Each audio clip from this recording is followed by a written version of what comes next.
Mtazamaji wa Dodoma City TV, karibu katika kutazama mfululizo wa matukio ya wiki kutoka jiji la Dodoma kuanzia Februari 24 hadi Februari 29, 2026. Ni mengi tulionayo, haya ni machache tu nitakayo kusomea matukio ya wiki kwa siku ya leo. Ni mimi Nancy Kivuyo, ungana nami mwanzo hadi mwisho. Karibu. Mkuu wa wilaya ya Dodoma Alhaji Jabir Shakimweri ameitaka mamlaka ya maji safi na usafi wa mazingira Dodoma DUWASA kuhakikisha inapunguza upotevu wa maji ili kuboresha huduma kwa wananchi. Alhaji Shakimweri ametoa maelekezo hayo Februari 26 mwaka 2026 wakati wa kikao cha kamati ya ushauri wa maendeleo ya wilaya kilichowahusisha viongozi wa idara mbalimbali, watendaji wa kata, viongozi wa vyama vya siasa, wajumbe wa kamati ya usalama pamoja na wadau wa maendeleo.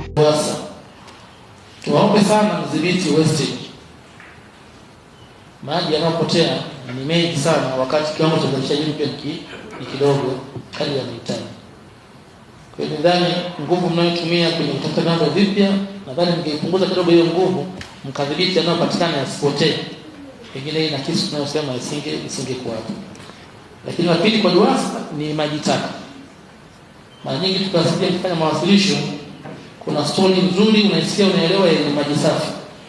Ya maji taka kwa maelezo yake sio ya kutosheleza sana. Tusisangae huko, hata kama nguvu yake sio kubwa, lakini ikitokea changamoto ya magonjwa mlipuko, huko ndio kwenye shida zaidi. Kwa hiyo tuombe kuongeza nguvu na msukumo kwenye mipango na bajeti zenu kwa ushauri wa washango hichi kuimarisha usalama. Awali akiwasilisha bajeti ya DUWASA, mkuu wa kitengo cha mipango, takwimu na ufuatiliaji Eric Kilangwa alieleza miradi ya kimkakati iliyopewa kipaumbele kwa mwaka wa fedha 2026-2027. Lakini pia fedha kutoka Wizara ya Maji zitakwenda kutekeleza mradi wa maji Zuzu na Nala jumla ya shilingi bilioni 7 na milioni 500. Fedha kutoka Wizara ya Maji zitakwenda kutekeleza pia mradi wa maji katika eneo la area C na D ambapo jumla yake itakuwa ni bilioni 1 milioni 268 631 na 400. Lakini tuna fedha kwa ajili ya kutekeleza mradi wa maji taka Ikulu jumla ya shilingi milioni 226 144 na 300. Tuna fedha kwa ajili ya kutekeleza mradi wa maji Miganga na Nkuungu jumla ya shilingi bilioni 1 milioni 200. Tuna fedha kwa ajili ya mradi wa maji UDOM jumla ya shilingi bilioni 1 na milioni 13,027,444 na senti 81. Tuna fedha kwa ajili ya uboreshaji mtandao wa maji safi katika miji ya Chamwino, Bai, Kongwa na Kibaigwa jumla ya shilingi bilioni 2. Tuna fedha kutoka Wizara ya Maji kwa ajili ya maji safi na maji taka katika mji wa serikali ambao ni jumla ya shilingi bilioni 40. Lakini pia tuna mradi wa wafadhili unaita UWCI jumla ya shilingi milioni 512. Huu ni kwa ajili ya mradi katika maeneo mbalimbali ya Dodoma.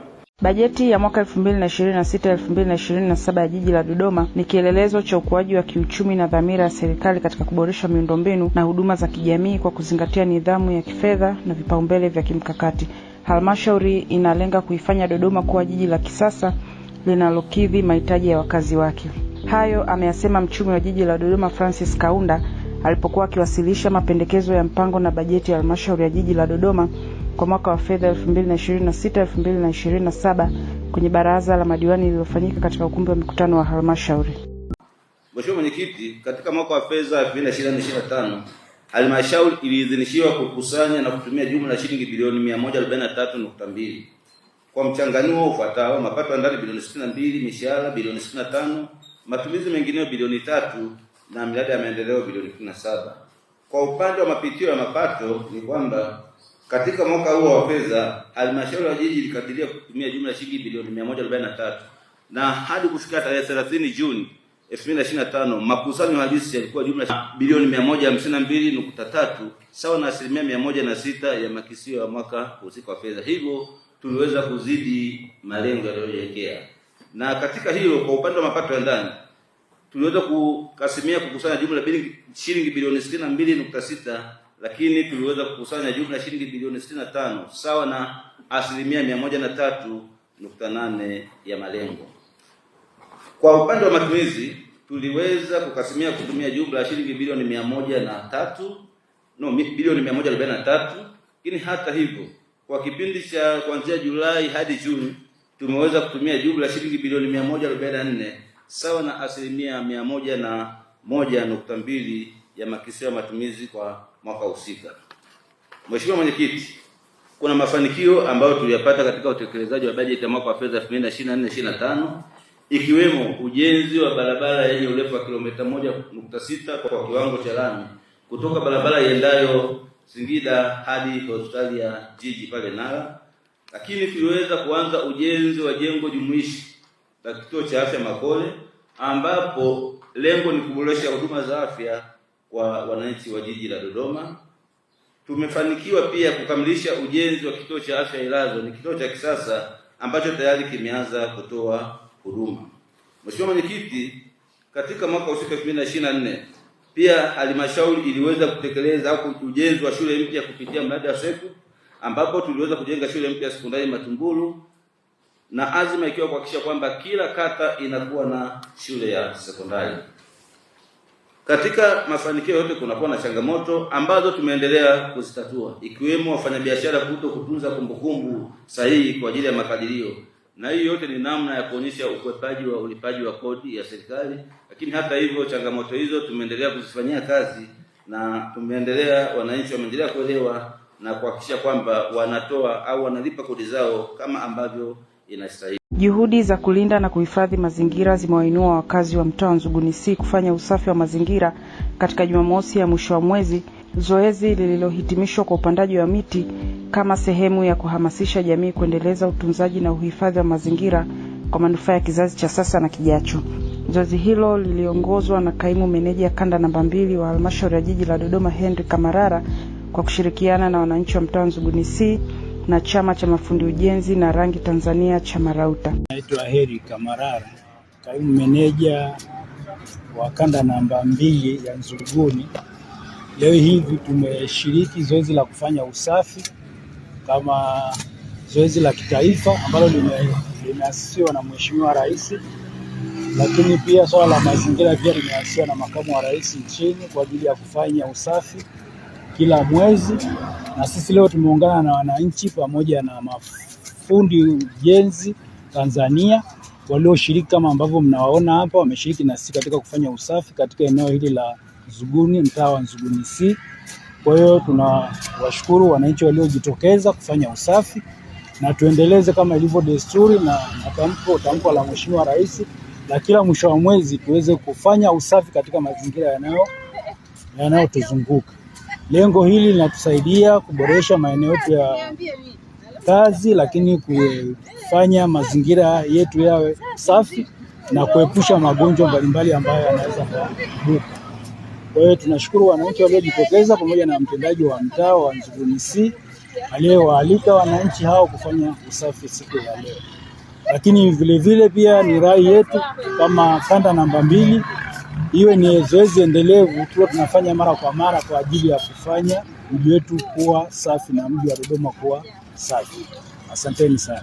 Naye mwenyekiti wa chama Rauta Taifa alisema kuwa chama hicho kipo tayari kuendelea kushirikiana na serikali na jamii katika shughuli za maendeleo hususan zinazohusu ustawi wa mazingira. Mr. Nasoro Twaibu na Mbinga ni mwenyekiti chama cha mafundi rangi na ujenzi Dodoma, chama Rauta. Tupo hapa leo kata ya Nzuguni kuja kushiriki hali ya upandaji miti katika kuboresha au katika kuongeza ushiriki namna ya kutunza mazingira. Maana bila utunzaji wa mazingira tunakuwa hatujatekeleza majukumu kiufasaha. Hivyo tupo kwenye kushiriki jambo hili ambalo sisi kama chama tumelifurahia na tumelipongeza, na tumefurahia vile vile kushirikiana na serikali ya mtaa hapa kuja kuyafanya haya matukio ya upandaji wa miti. Maana halisia bila upandaji wa miti maana yake hatutakuwa na mazingira rafiki. Wafundishaji wa stadi za maisha katika shule za sekondari watakiwa kuwa na nidhamu ya hali ya juu katika taaluma yao, ikiwemo kuwajibika ipasavyo pamoja na kutumia mafunzo walioyapata kuleta mabadiliko chanya kwa wanafunzi. Hayo yalisemwa na mwezeshaji wa stadi za maisha wa halmashauri ya jiji la Dodoma Tuvakal Mjema baada ya kupokea mafunzo ya elimu ya stadi za maisha yaliyofanyika katika ukumbi wa shule ya sekondari Dodoma. Rafael Mjema ni mwezeshaji wa wawezeshaji wataenda kushiriki program ya stadi za maisha kwa shule za sekondari kidato cha kwanza mwaka 2026 na kidato cha pili 2027.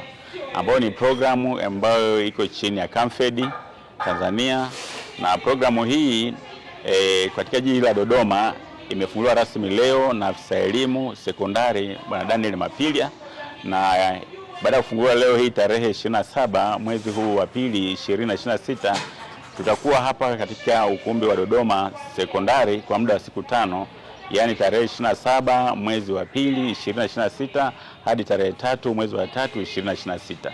Na lengo kubwa la mafunzo haya ni kuwawezesha vijana wanaotoka katika mashule ya jiji la Dodoma, ambao hao vijana ni wale ambao wamepatikana kutoka katika shule ambazo wamemaliza, lakini ambao hawakupata bahati ya kuendelea na masomo ya kidato cha 5 au vyuo.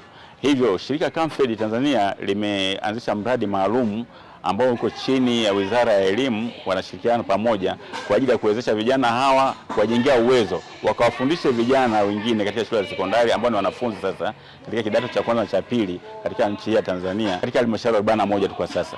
Lakini baada ya kuanza hapo, lengo kubwa wataendeleza hawa vijana ili wawe na uwezo katika nyanja kuu za maisha ya kila siku, katika masuala ya elimu, kujitambua, lakini baada ya kujitambua waweze kuzalisha mali, wakizalisha mali ziweze kuwasaidia wao wenyewe kuwa na maisha mazuri, kusaidia jamii yao na nchi kwa ujumla. Katika mpango huu basi tutaweza kuinua hali ya maisha katika nchi yetu ya Tanzania. Halmashauri ya jiji la Dodoma imepanga kujenga uwanja wa mpira wa miguu kwa ajili ya ujio wa mashindano ya mataifa ya Afrika AFCON ifikapo mwaka 2027. Taarifa hiyo imetolewa Februari 26 na mkuu wa kitengo cha usafi na udhibiti wa taka ngumu jiji la Dodoma Dickson Kimaro wakati wa kikao cha bajeti ya mwaka wa fedha 2026-2027.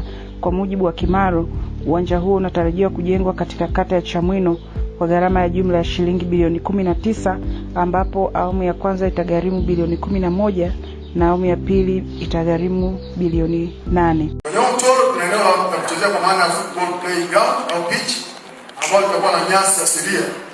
Na hizo nyasi asilia zenyewe hazitakwamisha maji kipindi cha mvua. Kwa sababu wakati wa mvua mechi inaweza ikachezwa na wakati ambao sio mvua mechi inaweza ikachezwa. Tutakuwa na bomba za maji za kumwagilia ambazo kama mechi hakuna, zile bomba zitatoka juu zitamwagilia, wakati na baada hapo zitarudi chini na unaweza kuendelea na usigundue kwamba kuna kitu kinaendelea. Lakini mifereji ya maji ya mvua mwenyekiti itakuwa na umbali usiopungua mita 2 kutoka mwisho wa eneo la kuchezea.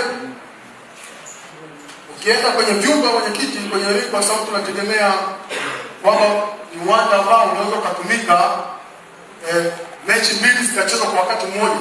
Eneo katika maandalizi ya AFCON mheshimiwa mwenyekiti, mojawapo kuna maeneo muhimu sana ya kuangalia, hizo sana wadau kufahamu. Mojawapo ni huduma ya malazi. Mheshimiwa mwenyekiti, halmashauri ya Dodoma ina hoteli zenye hadhi tofauti kwa ajili ya maandalizi ya AFCON, na kwa mujibu wa orodha na usajili wa Wizara ya Maliasili na Utalii, mpaka sasa kuna hoteli 13 ambazo zina hadhi tofauti kama tunavyoona, kuanzia nyota 4 mpaka nyota 1, lakini wadau wengine wanaendelea kujenga hoteli. Mheshimiwa mwenyekiti, eneo lingine ni eneo la mapumziko. Wageni ambao watakuwepo Dodoma kwenye AFCON watahitaji maeneo ya mapumziko. Halmashauri ya jiji la Dodoma katika mwaka mmoja nao tutaboresha eneo letu la Chinangali, tunafanya maboresho pale, lakini kupitia ofisi ya makamu wa rais tutaboresha eneo letu la Medeli 1 kwa maana pale ambapo tumepanda miti kushirikiana na wenzetu wa makamu wa rais. Lakini kuna mradi wa jawabu la kijani ambao wenzetu na timu zetu wa TANROADS kujenga kwenye ile Green Solution Project pale Chimwaga. Kuna mradi mzuri sana kujenga pale recreation area, na hii kazi ya kwa wenzetu wa TAFORI na nafikiri wameshapewa fedha na TANROADS. Ongeza wakati tunaendelea kwa kuzingatia mahitaji ya baadaye. Mheshimiwa mwenyekiti, ujenzi wa uwanja huu utagharimu shilingi bilioni 19 kwa makadirio ya wahandisi, bilioni 19, ambapo awamu ya kwanza utagharimu bilioni 11 na awamu ya pili utagharimu bilioni 8, ambapo mheshimiwa mwenyekiti, katika awamu ya kwanza utawezesha huo uwanja kuanza kutumika. Mtazamaji wa Dodoma City TV, mpaka hapo tumefikia tamati kwa taarifa ya matukio ya wiki tuliyokuandalia kwa wiki hii. Kwa niaba ya mchonganyo picha Josephine Kayugwa, ulikuwa nami Nancy Kivuyo. Usisahau kusubscribe, kulike na kucomment. Mpaka wakati mwingine, nikutakia utazamaji wa vipindi vinavyoendelea. Kwa heri kwa sasa.